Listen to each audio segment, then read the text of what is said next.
웨스트민스터 소교리문답 107문항 29강 37문답 신자들이 죽을 때 받는 복. 고린도후서 5장 1절에서 10절 말씀.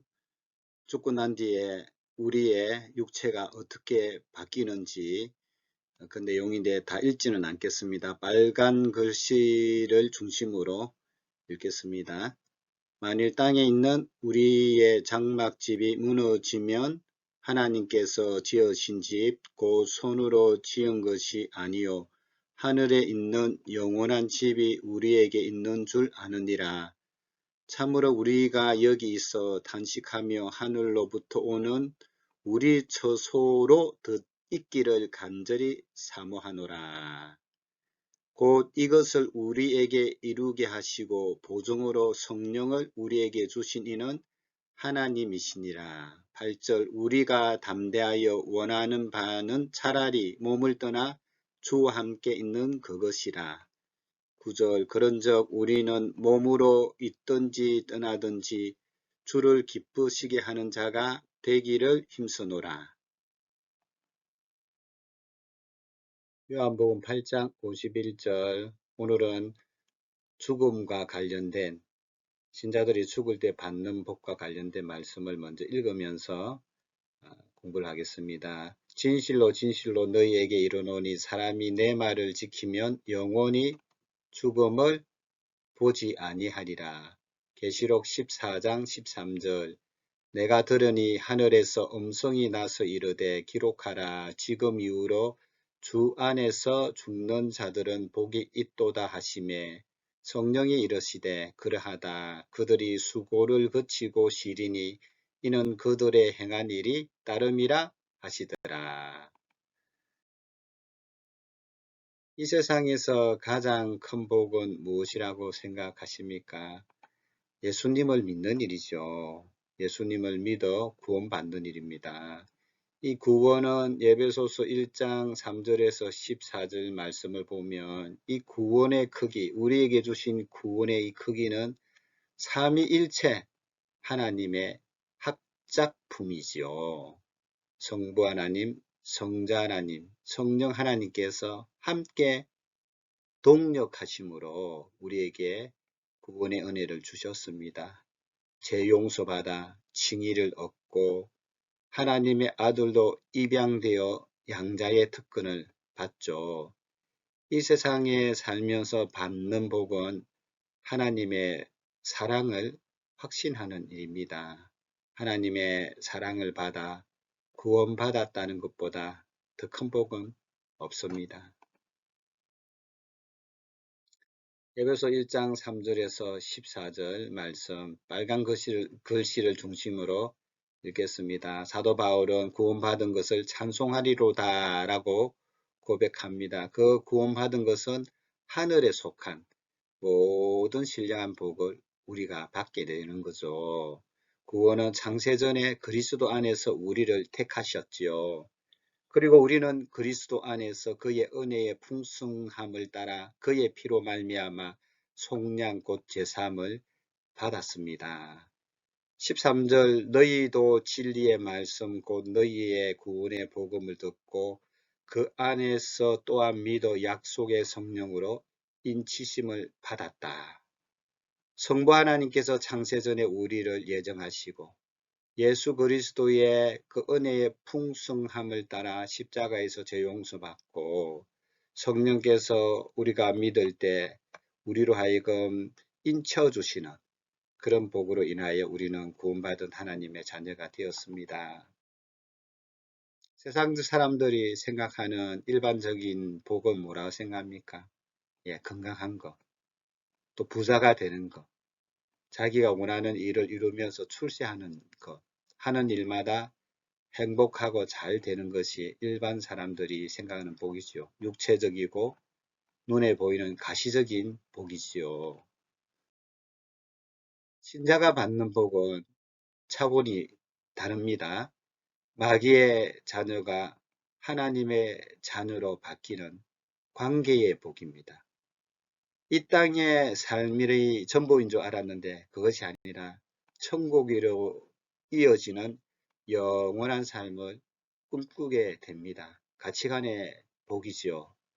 육체적인 삶에서 영혼의 삶으로 그 가치를 두고 바뀌게 되어집니다.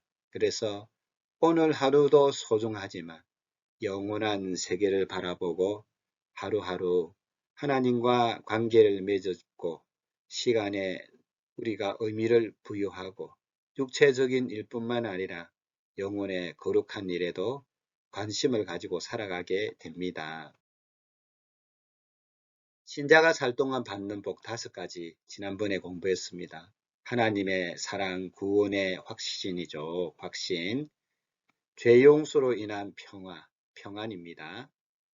성령님을 통한 기쁨의 삶, 성령 하나님께서 구원받은 우리를 무슨 일에 또 어떤 상황에서도 기뻐할 수 있는 마음을 주시죠.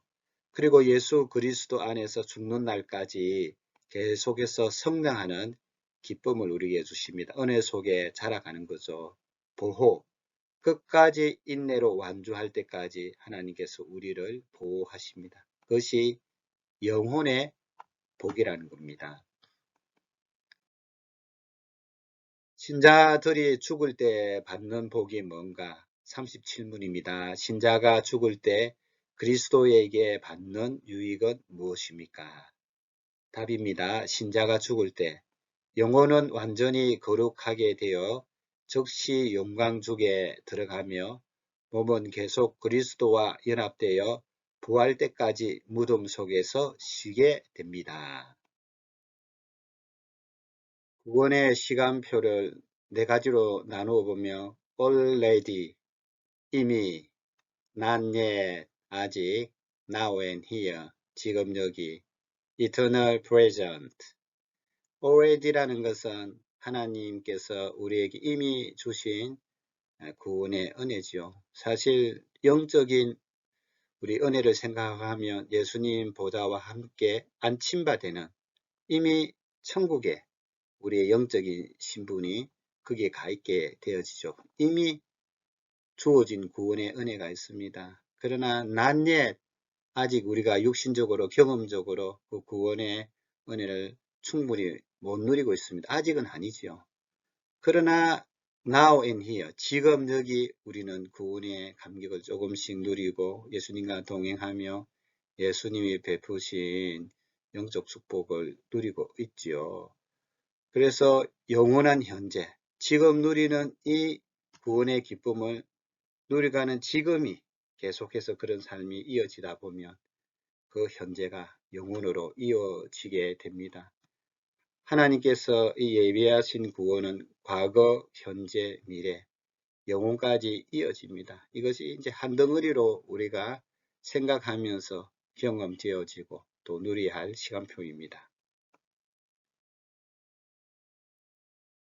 죽음하면 우리는 쉽게 사랑하는 사람과 세상에서 영원히 떨어지는 것이라고 생각하죠. 같이 볼 수 없고 밥도 못 먹고 이야기도 못하고 함께 사랑을 나눌 수 없고 그래서 싫고 고통스럽잖아요.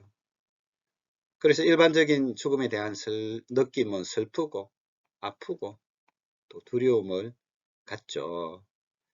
죽고 난 뒤에 무슨 일이 생길까 염려하기도 합니다. 장례식만 가도 온갖 죽음에 대한 생각이 떠오릅니다. 죽음에 대한 생각은 그렇죠. 정의는 영혼과 육신이 분리되어 이 세상에서 사랑하는 사람들과 영원히 헤어져서 다시 볼 수 없는 상태입니다.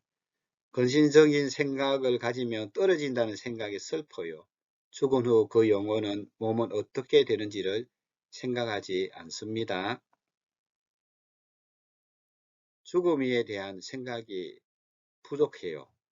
왜냐하면 현실의 문제로만으로도 머리가 아픈데 죽음까지 어떻게 생각할 수 있겠느냐.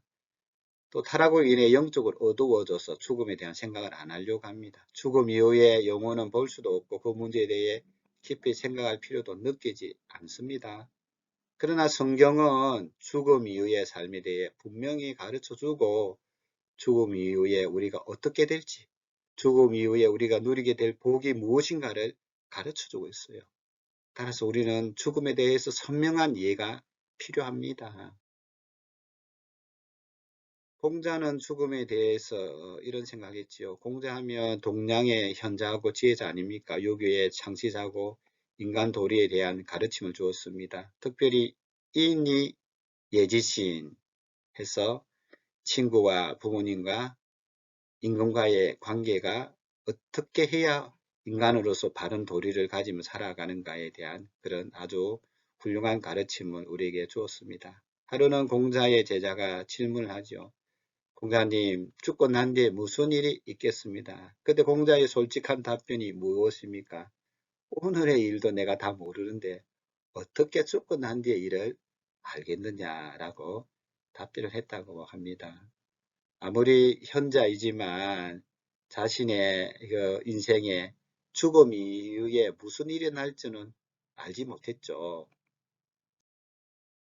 성경 말씀은 이 세상의 삶과 저 세상의 삶에 대하여 분명한 말씀을 주고 있습니다. 누가복음 23장 44절에 보면 예수께서 이르시되 내가 진실로 내게 이르노니 오늘 내가 나와 함께 낙원에 있으리라 하시니라. 예. 사형수의 육체는 그 무덤으로 가게 되지만 그 영혼은 낙원으로 가는 거죠. 예수님의 십자가 우편에 달렸던 강도 이야기 아닙니까?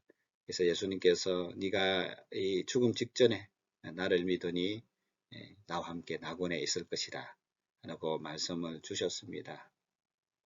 예수님께서는 죽음 이후에 낙원이 있음을 우리에게 말씀해 주셨습니다.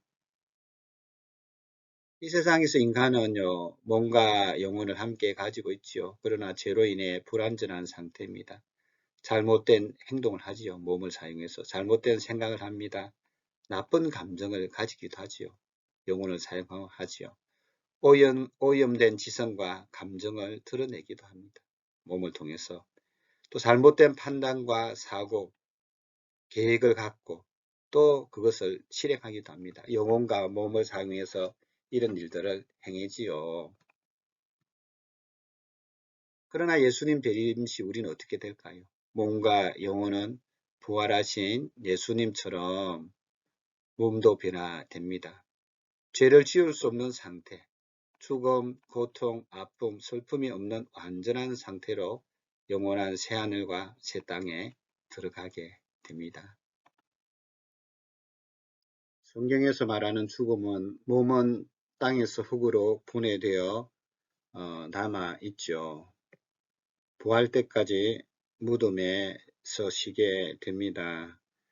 영혼은 낙원에 있게 되는 거죠. 예수님과 함께. 다시 말하여 신자의 경우는 영혼은 완전히 거룩하게 되어 즉시 영광 중에 들어가고 몸은 계속 그리스도와 연합될 때까지 부활 때까지 무덤에서 쉬게 되지요. 중간 상태, 우리의 몸과 영혼의 분리가 있는 상태지요. 영혼 상태에 대한 잘못된 이론, 영혼 소멸설을 주장하는 사람이 있습니다. 죽으면 영혼도 흙과 함께 소멸된다. 또 영혼 수면설, 이 영혼이 예수님 재림시까지 깊은 잠을 잔다라고 제세례파가 주장했습니다. 소멸설이라든지 수면설은 틀린 이론입니다. 계시록 14장 13절 보면 또 내가 들으니 하늘에서 음성이 나서 이르되 기록하라. 지금 이후로 주 안에서 죽는 자들은 복에 있도다 하시매 성령이 이르시되 그러하다. 그들이 수고를 거치고 시리니 이는 그들의 행한 일이 따름이라 하시더라. 중간 상태설에 대한 성경의 가르침이 있습니다. 누가복음 16장 19절에서 31절 부자와 거지 나사로의 이야기지요. 두 사람의 죽음 이후 부자는 엄부로 가게 되어지고 나사로는 아브라함의 품 나군에 안기게 됩니다. 이 이야기가 꼭 비유가 아니냐, 이야기가 아니냐. 그러나 실화이죠. 중요한 사실을 우리에게 알려주고 있습니다. 죽음 이후에 우리가 가야 할 세상이 있음을 말하고 있습니다. 영혼은 자신의 상태를 분명하게 의식하고 있습니다. 죽음 위에 그렇다는 거죠. 성령 충만, 불완전한 영혼과 육체로는 온전히 사랑할 수 없기에 성령 충만이 필요합니다. 성령 충만해야 하나님의 사랑, 이웃 사랑뿐만 아니라 세상을 읽을 수가 있지요. 아무리 성령 충만해도 온전히 거룩할 수는 없죠. 우리의 완전한 성화는 죽는 순간 완성되어집니다. 이 땅에는 완전한 인간의 100%는 없습니다. 구원을 이루어가는 거죠. 이미 받은 구원, 현재 이루고 있는 구원, 장차 완성되어질 구원, 그 사이에 우리는 성령 충만 받아서 구원의 자녀답게 구원의 은혜를 누릴 필요는 있습니다. 신자의 복, 살아서 받는 복 5가지. 죽는 순간에 받는 복, 영혼이 완전히 어렵고 거룩하게 되어 영광의 상태에 이르게 됩니다. 죽음도 신자들에게는 영광이 되는 것이죠. 죽음을 통과해야 하나님께서 우리에게 약속하신 영광의 그 약속들을 온전히 누릴 수가 있습니다. 그래서 우리 성도들의 부활은 너무나 귀하고 복되지요. 부활시 받는 완전한 복은 이제 다음번에 강의에서 말씀드리겠습니다. 사도 바울은 삼층천 천국을 경험하고 말로 표현할 수 없는 영광을 체험하고 돌아온 뒤에 가히 말할 수 없댔죠. 육신의 장막에 가는 것보다 죽음 곧 자신의 영혼이 낙원에 들어가는 것이 더 좋다고 말을 했습니다. 그러나 이 땅에 남아있는 이유는 아직 해야 할 사명이 있기 때문에 그렇다고 얘기했습니다. 불완전한 세상보다 낙원을 더 갈망했죠. 고린도후서 5장 1절에서 10절 말씀, 6절과 8절에 보면 주님과 낙원에 있기를 원한다라고 고백했습니다. 우리의 궁극적인 목적지는 무엇입니까? 낙원이 최종 목적지는 아닙니다. 그리스도의 재림시 우리의 몸도 부활해서 영원한 새하늘과 새 땅에 들어가는 최종 상태의 영광을 누릴 날을 우리는 기대합니다. 예수님 재림하여 우리 몸과 우리의 영혼이 하나 되어서 새로운 신령한 몸으로 바뀌어지는 궁극적으로 가야 할 우리의 상태가 있지요. 우리의 소원은 예수님의 재림, 마라나타, 아멘 주 예수의 오시옵소서. 우리에게는 그런 축복이 기다리고 있습니다. 이 진리를 깨달은 신자들의 삶과 죽음에 대한 태도는 달라집니다. 이 진리에 대해서 죽음에 대한 바른 진리를 깨닫는 사람은 그렇습니다. 사는 것도 죽는 것도 좋은 일이죠. 그러나 죽는 일도 더 좋은 일일 수도 있습니다. 우리 박두금 권사님 신방을 가보면 지금 요양병원에 이제 몇 년째 계시지만 그곳에 계시면서 주님의 재림에 대한 소망 가운데서 믿음 잃지 않고 늘 죽음을 두려워하지 아니하고 죽음과 직면하면서 오히려 죽을 때 받는 그런 영광들을 찬송으로 기도로 말씀으로 이겨가는 모습을 보면요 많은 은혜와 도전을 받고 있습니다. 신자의 보호, 예수님을 믿는 순간부터 죽는 순간까지 하나님의 보호하심과 인내가 있죠. 우리는 감사합니다. 여러분 죽음에 대하여 공포심을 갖고 있습니까? 왜 두려워합니까? 지나고 나면 우리는 영원한 새하늘과 새 땅을 누릴 겁니다. 죽음을 통과하면 그렇죠. 그 전에 이제 우리 영혼은 복락의 상태로 들어가 그리스도와 함께 낙원에 가고 우리의 몸은 땅의 무덤에 잠시 동안 묻히게 될 것입니다. 믿음의 선배들이죠. 초대교회 종교 계획 시대에 우리 믿음의 선배들을 보며 많은 질병과 굶주림, 핍박으로 인한 순교가 이어졌죠. 그때마다 믿음의 선배들은 한결같이 이 진리를 믿었습니다. 잠시 보지 못하는 슬픔을 잊지만 우리는 곧 예수님과 더불어 낙원에 있게 될 것이고 곧 보게 될 것이다. 그래서 굶주린 사자 앞에서 화형을 당하는 그 순간에도 사랑하는 가족들 또 믿음의 우리 형제 자매들에게 함께 나눈 소망의 글을 읽어보면 많은 도전이 됩니다.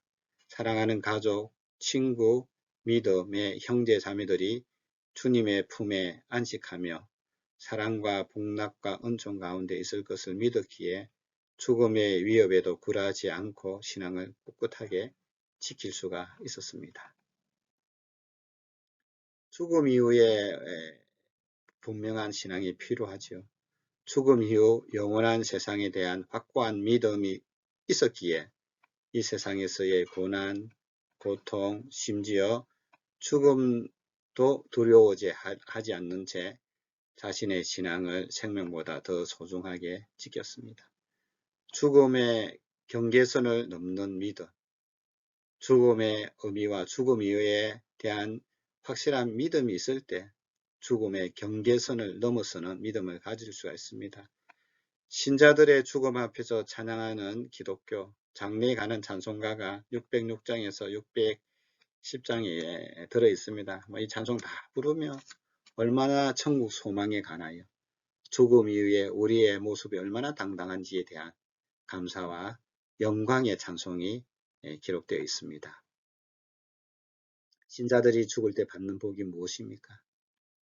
신자가 죽을 때 그리스도에게 받는 유익은 무엇일까요? 신자가 죽을 때 영혼은 완전히 거룩하게 되지요.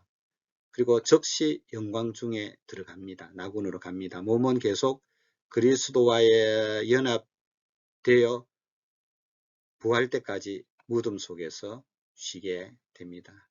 예수님 재림할 때 낙원에 있는 우리의 영혼과 또 무덤 속에 있던 우리의 육이 결합하여 신령한 몸으로 바뀌게 됩니다.